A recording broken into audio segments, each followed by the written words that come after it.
It's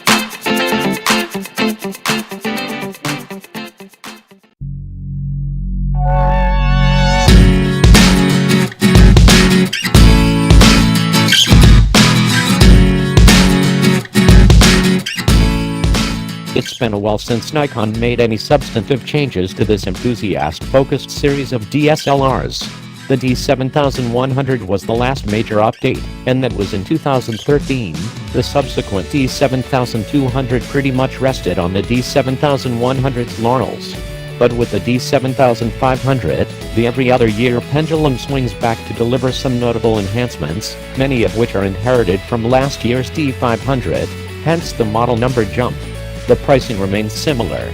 Nikon plans to sell it body only for $1,250 or with the veteran 18-140mm lens for $1,750.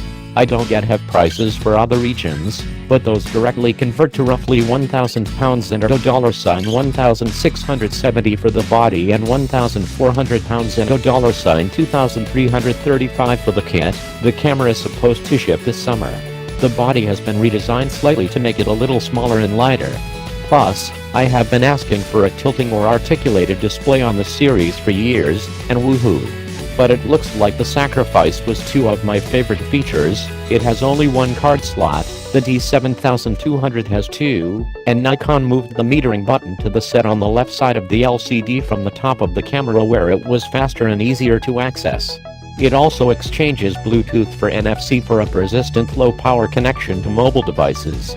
Sadly, Nikon Snap Bridge app still rates less than 3 stars on both the Apple and Google App Stores. Full stop. I think metering systems are the unsung heroes of DSLRs. Modern ones do more than determine exposure, they bolster the speed and accuracy of the autofocus system. The D7500 gets the metering system of the D500, Nikon's 180,000 pixel RGB 3D color matrix metering III.